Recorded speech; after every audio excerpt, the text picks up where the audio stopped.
você pudesse voltar 10 anos atrás e recomeçar a sua comunicação, a maneira como você fala, a maneira como você se posiciona, os seus perfis, o que você faria diferente?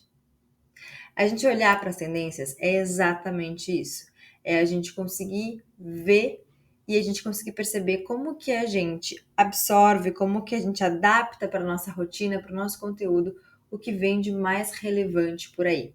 Você ficar olhando para trás, você ficar olhando perfis de criadores e influenciadores que já cresceram e que hoje já são grandes em redes como Instagram, como TikTok, não vai fazer você crescer, porque no momento que eles começaram, o algoritmo era outro, as condições eram outras, o volume de usuários, né, dessas plataformas era muito diferente do que é hoje. Então, muitas pessoas que chegam aqui na academia chegam perguntando: como que eu consigo ter mais engajamento? Como que eu faço para ter mais seguidores? Como que eu faço para ter mais clientes? Como que eu faço para ter mais conversão, mais autoridade? E uma das coisas que a gente fala que é muito importante é estar conectado com o mercado e entender como que a gente absorve e adapta tendências de comportamento de consumo. Nada mais é do que entender como que a gente está se comportando, como que as pessoas vão se comportar ali adiante, para a gente conseguir abocanhar essa fatia de mercado e realmente fazer isso virar um negócio interessante. Se você está aqui porque você preencheu a pesquisa, eu agradeço do fundo do meu coração. Obrigada, você não imagina como essa pesquisa é importante para a gente. Muito obrigada pela sua contribuição. E quando eu falo de tendências e quando eu falo de entender comportamento de consumo, eu automaticamente tenho que falar para você de quem eu sou, né? Não só de quem eu sou para falar sobre isso, mas também para você entender o porquê que isso é tão relevante nas nossas vidas. Eu sou Clarissa Milford, eu sou fundadora da escola, da Academia de Vídeos, que hoje é a maior escola de vídeos curtos do Brasil, junto com o meu sócio Diego Davoli. Então temos aí inúmeros alunos, empreendedores, profissionais autônomos que querem usar as redes sociais para alavancar ainda mais os seus negócios. Eu sou mãe e um detalhe muito importante, se você não sabe, eu quero que você saiba a partir de agora, é que na verdade a minha trajetória sempre foi dentro dos vídeos, do audiovisual. Eu tinha uma produtora audiovisual em Porto Alegre, quando começou a pandemia, eu fazia séries, eu fazia filmes, documentários para plataformas de streaming, como a Netflix, como a Amazon Prime, como a HBO, Claro TV, Net TV, enfim. E quando começou a pandemia, talvez tenha acontecido com você, talvez você tenha quebrado um negócio, talvez você tenha quebrado um relacionamento, talvez uma amizade, talvez algum tipo de mentalidade. Eu, no meu caso, quebrei o meu próprio negócio. E porque era simplesmente inviável eu conseguir seguir fazendo o tipo de coisa que eu fazia naquele momento. De não poder estar perto das pessoas, enfim, não tinha como a gente gravar. E aí eu parei para olhar para o mercado e entender como que eu uso o que eu já sei, aquilo que eu já aprendi, a minha trajetória nesse novo mercado que está se desenhando, né? Então existiam muitas coisas novas naquele início de pandemia. E é basicamente o exercício que eu quero que a gente faça aqui agora. Eu vou te apresentar várias tendências e eu quero que você faça essa reflexão. Como que isso pode alavancar o seu negócio, a sua criação de conteúdo, o seu empreendimento, a sua ideia, o seu projeto. Muitas vezes a gente está num momento de transição de carreira, a gente está num momento de querer fazer alguma outra coisa nova, e é super complexo da gente conseguir ter uma percepção de como que o que a gente já sabe, aquilo que a gente já carregou, a nossa bagagem, consegue ser aplicada de uma outra maneira num novo cenário, num novo universo. Então aqui eu quero convidar você a fazer esse exercício comigo. Eu vou trazer aqui muitas tendências, da onde que eu trago isso, esse meu convite, ele vem da onde? Ele vem de um evento que se chama Rio to See. Ele é um evento que acontece no Rio de Janeiro. Faz exatamente um dia e meio que eu cheguei nesse evento, então eu tô com tudo muito fresco na minha cabeça aqui, gravando para você essa masterclass de tendências. E basicamente ele é um evento voltado para conteúdo e criatividade. E quando a gente fala conteúdo, a gente pode abrir bastante esse leque do conteúdo, porque nesse evento então, estão todas as plataformas de streaming que você pode imaginar, Netflix, Amazon, HBO, Disney Plus, Discovery, estão os canais Rede Globo, SBT, Band, estão as plataformas de streaming, TikTok, Kawaii, Twitter, estão presentes nesse evento para pensar, refletir e debater o que a gente vai ver de tipo de comportamento de consumo de conteúdo. Então eu acredito que é um evento que ele traz muitos ângulos diferentes para a gente debater, para a gente discutir. E aqui eu trouxe aquilo que eu entendi que foram os principais insights, as coisas mais interessantes que apareceram, até porque é um evento de uma semana, né? Uma semana de muitas palestras, de muitos debates. Então eu trouxe aqui as pílulas principais que eu acredito que podem fazer a diferença aí na sua reflexão, certo? Se você quiser mais informações do Rio2C você pode encontrar no site deles, tem bastante coisa. É um evento extremamente consolidado, realmente muito bom para quem quer estar conectado nesse mercado. A primeira coisa, uma das primeiras palestras que eu acompanhei que me chamou bastante atenção foi as tendências de consumo de conteúdo esportivo, tá? Aí você pode pensar, mas isso não tem nada a ver comigo. Calma. Talvez você já tenha reparado o quanto a gente já percebe os conteúdos, muitas vezes, de futebol, da NBA, os conteúdos dos próprios jogadores, né, dos próprios atletas, enfim. Mas a gente começa a ver agora quase que um desdobramento desse conteúdo, que é muitas vezes dubladores narrando, algumas pessoas fazendo análises de jogada de tênis. A gente consegue ter pessoas ensinando um tipo de esporte através de vídeos. E isso é uma coisa que a gente vai começar a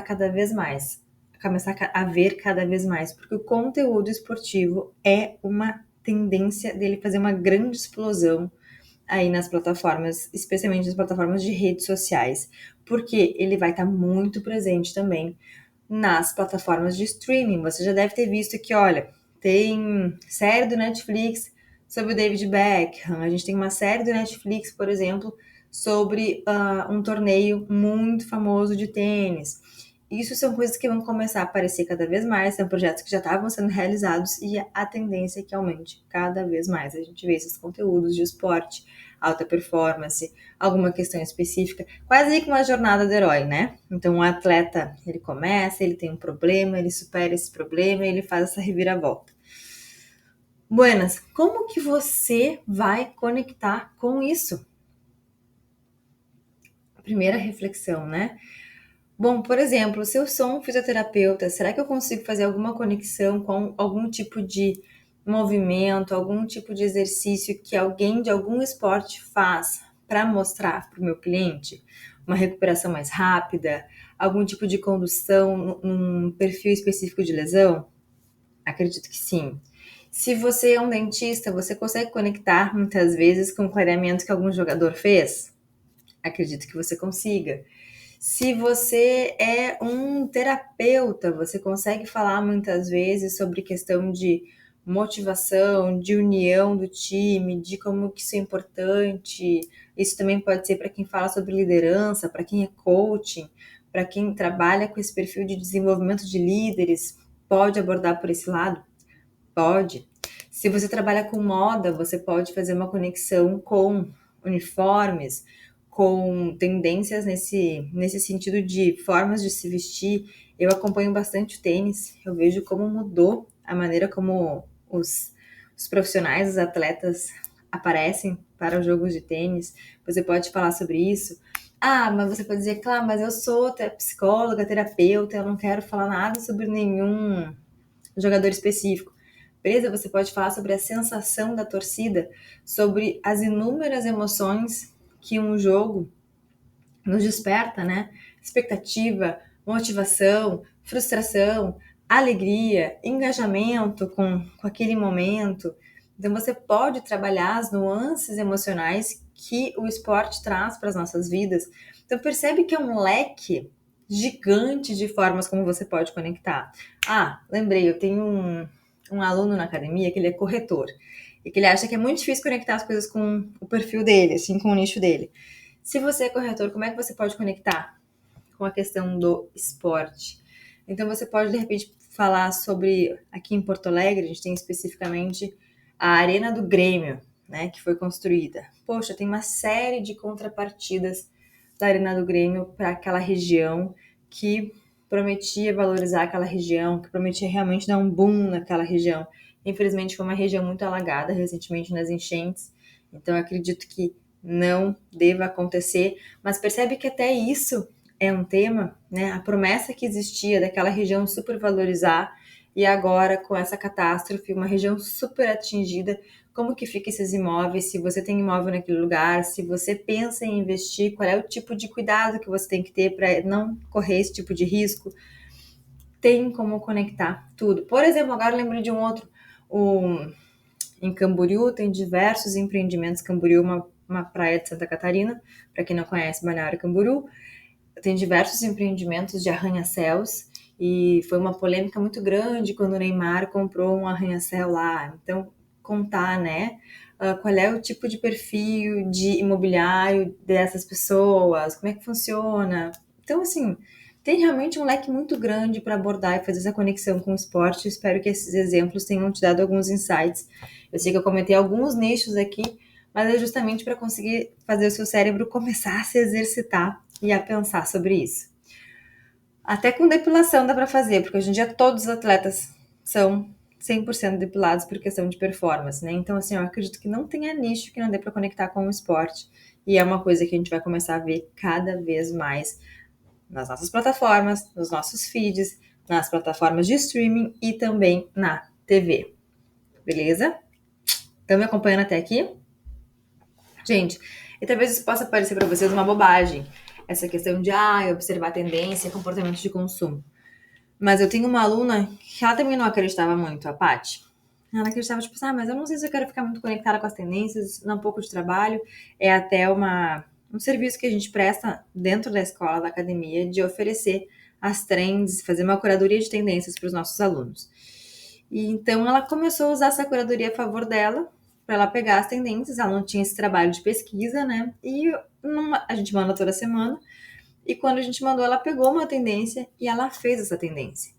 E ela, em 24 horas, ela ganhou mais de 135 mil seguidores. Por ela ter feito uma tendência. E quando a gente está na crista da onda, digamos assim, na crista da tendência, existe uma fluência dos algoritmos de mostrarem esses conteúdos. Por quê? Porque você está falando sobre o que aquelas plataformas querem que seja consumido. Então, existe alguém trabalhando por você, empurrando o seu conteúdo, percebe? Porque você está falando sobre algo que é de interesse das plataformas, que seja falado, que seja abordado, que vire buzz, né? Que tenha um buzz sobre aquilo. Perfeito? Estamos juntos até aqui.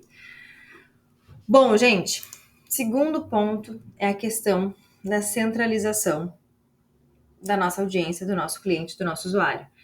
Essa foi uma palestra com a Head de Marketing do Nubank e a Head de Marketing da Band.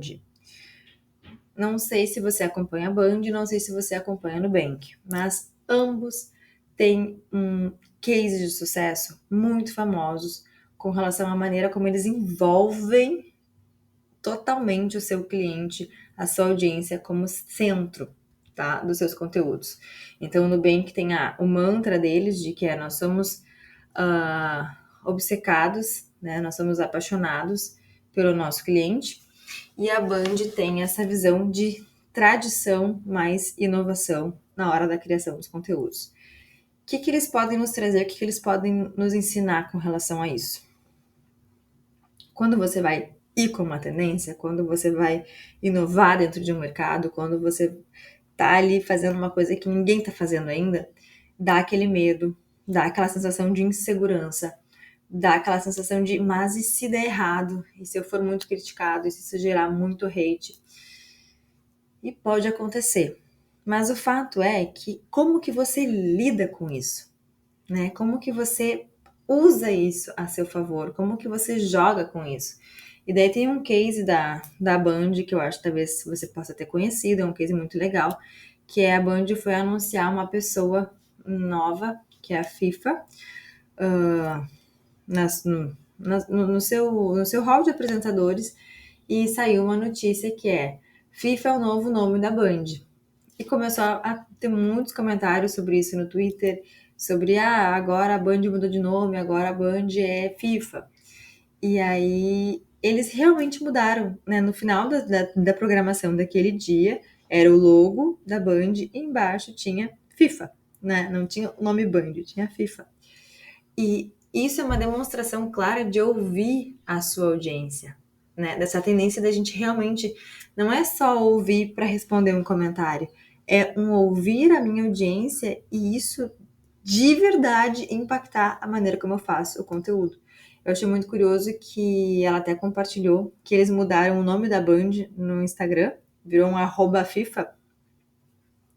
Só que eles não lembraram que a gente não consegue mudar o nome de usuário várias vezes, né? Então, o que era para ser uma brincadeira de 24 horas, acabou que durou, sei lá, quase um mês para o Instagram permitir que eles trocassem novamente o nome deles. Então, foi um fato muito curioso. Mas o fato é que uma coisa é você querer o engajamento da sua audiência, querer o engajamento do seu cliente, você querer ali comentários, você querer mensagens no seu direct, você fazer pesquisa do seu produto, do seu serviço, 100% focado em monetização, né? Em como que eu vendo mais. Outra coisa é você pegar essa narrativa dos seus clientes e absorver isso para o seu conteúdo, para a maneira como você se comunica, para a maneira como você se posiciona. Isso é de uma potência imensa e por isso que é tão difícil fazer e por isso que é uma tendência de quem conseguir fazer isso bem vai explodir nos próximos meses. Então, assim, não sei como que você faz isso hoje, mas pensa e reflita como que você consegue absorver isso para o seu dia a dia, para a sua comunicação, para as suas redes. É uma tendência muito, muito forte de conteúdo. Um outro ponto que apareceu daí é que eu coloquei até um geral, porque apareceu em tantas falas, em tantas palestras, que é a super personalização de conteúdo. Basicamente, o que é a super personalização de conteúdo? É você fazer uma coisa extremamente nichada, extremamente específica para um determinado grupo de pessoas. Tem muitos alunos que chegam hoje na escola com receio de nichar. Eu vou dar um exemplo. Então, chegou uma aluna que era biomédica, ela faz peelings, ela faz limpeza de pele, ela faz preenchimentos, né, harmonização facial. E a primeira coisa que a gente fala é: escolhe um nicho para você atuar e trabalhe em cima desse nicho por pelo menos 3 meses. Isso não significa que você vai parar de prestar serviço às outras coisas que você faz. Você vai seguir prestando serviço para outras coisas. Mas você vai divulgar uma coisa só e vai se tornar referência nesta uma coisa. As pessoas tendem a achar que elas perdem mercado fazendo isso, mas o fato é que a gente já vê isso com os alunos, já vê com os números, e eu vi aqui no evento muito mais cases de que, na verdade, você acelera o seu crescimento, você acelera os seus resultados.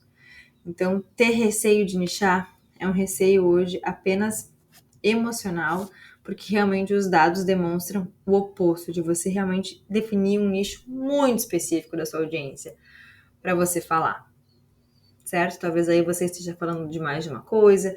A gente tinha uma outra aluna também que foi um case muito de sucesso, que era uma terapeuta, que ela fazia vários tipos de terapia, o que é bastante comum quando a pessoa tem uma formação de terapeutas alternativas, enfim, ela normalmente faz várias coisas, né? Vários tipos de terapia ela tem domínio. O que não significa que ela vai divulgar todas elas. Então, ela passou a divulgar apenas uma específica que ela acreditava que era o grande diferencial dela e era pela qual ela gostaria de ser reconhecida. E aí sim ela conseguiu fazer uma monetização de quase 10 vezes mais a partir das redes. Bom, gente, tem muita gente falando sobre inteligência artificial para conseguir fazer essa super personalização dos conteúdos. Isso foi um tema. Questão de avatar para a criação de vídeos foi outro tema. Plataformas como Eleven Labs, o HiGen foram bastante mencionadas, porque hoje talvez você não consiga fazer o volume de conteúdos que você precisa fazer. Então, você usar o recurso de um avatar seu mesmo, né? Fazer o seu avatar para criar os vídeos, para falar por você, se você já está nesse nível, é realmente uma coisa muito fantástica. Depois tem mais um ponto para a gente falar, que é de onde vêm as tendências. Essa palestra aqui ela foi muito interessante porque ela fala que as tendências elas estão aí todos os dias. Basta a gente olhar quais são as coisas diferentes que aparecem no nosso dia que permanecem um pouco mais que outras, né? Então, por exemplo, a gente viu o surgimento do Snapchat. Daí o Instagram absorveu isso como um stories. O Snapchat foi morrendo, o stories permaneceu. Então, o que a gente consegue tirar de percepção disso, né? O que a gente consegue tirar dessas micro tendências que estão acontecendo no nosso dia a dia para ter esse olhar apurado de o que é tendência no meu mercado, o que é tendência no meu nicho. Você pode fazer esse exercício e parar para pensar nesse sentido de, olha, no meu mercado eu percebi que as pessoas começaram a, de repente, sei lá, fazer um agendamento desse jeito. Começou a ser comum pedir a proposta dessa maneira. Passou a ser coisa usual quererem isso aqui presencial. Então, para prestar atenção no que está mudando e nessas mudanças o que está permanecendo, né? Isso foi muito a palestra dela, de entender o que está permanecendo e para onde que isso está levando. É um exercício que eu te convido a fazer. E um último ponto, não menos relevante, é a questão do movimento. O que é esse movimento? Quando a gente está com todo o conteúdo acessível à nossa disposição, então, tem chat GPT? Tem. Tem Google aqui? Tem o SEO do TikTok, que eu considero uma das melhores ferramentas de busca que existe hoje? Tem. Tem mais um monte de inteligência artificial para nos ajudar a ter qualquer tipo de conhecimento que você possa imaginar hoje. O que então que faz as pessoas se conectarem uma com as outras? É muitas vezes por uma causa. Então, o que eu carrego, né, o que eu levo, da forma como eu levo o meu conteúdo, é a forma como as pessoas vão se conectar comigo, com você, com a Maria, com o João. Então, eu, por exemplo, sou uma pessoa que eu falo especificamente para pessoas, mulheres, 35 mais, que querem se posicionar no digital. Meu inimigo é o jovem das redes, né? O que eu estou sempre combatendo, essa ideia de que as redes sociais é um lugar para jovens. Para mim, isso é uma ideia totalmente defasada, é uma ideia que a gente tem que combater. Acredito que os conteúdos estão ficando cada vez mais fúteis, cada vez mais rasos, cada vez mais frívolos, muitas vezes até falsos, porque a gente não tem hoje pessoas com grande sabedoria que existem no mercado, e existem muitas pessoas com muito conhecimento, mas que ainda não estão colocando a sua voz no online. E eu tento trazer essa minha causa em todos os conteúdos que eu faço. A pergunta que eu te faço é: qual é a sua causa? Qual bandeira você está levantando hoje quando você fala do seu conteúdo? Né? De que maneira que você faz isso? A favor de quem você está ou contra quem você está? Né? Quem que é seu público? Com quem é que você fala? Ter essa clareza vai fazer você começar a girar essa roda do movimento e fazer as pessoas se conectarem com você pela sua causa e não necessariamente por esse conteúdo que ela pode acessar e que ela pode ter acesso em qualquer lugar, de verdade. Gente, compilei aqui, tentando deixar essa aula muito longa, você pode assistir até no vezes 2. Falei um pouco tarde isso, né? Devia ter falado isso lá no início. Dos principais pontos que eu vi no evento e que eu acho que podem ser super relevantes para você. Se você gostou dessa aula, por favor, não deixa de tirar uma foto, posta no stories para eu saber que você viu, para saber que você, olha, eu tô ligada nas tendências, eu vou buscar como aplicar isso no meu perfil, no meu conteúdo, na minha estratégia, eu vou levar para a minha equipe de social media, vou eu mesma aqui traçar, pensar como é que eu vou fazer. São inúmeros cases na academia de pessoas que seguiram tendências, de que conseguiram fazer esse exercício de reflexão, de observar mercado e de realmente ser um executor, que é com essas pessoas que eu tô falando, pessoas que são executoras, de que fazem o que precisa ser feito. Eu agradeço demais a sua presença. Eu espero você me mandar esses stories me marcando, ou me manda um DMzinho lá dizer, vi a Masterclass, o que achou, me conta o que achou, me conta o que você acha que vai ser tendência e que eu não comentei aqui nessa aula. Eu tô esperando lá o seu comentário, o seu feedback. Um beijo muito grande, uma excelente semana para você e até a próxima aula.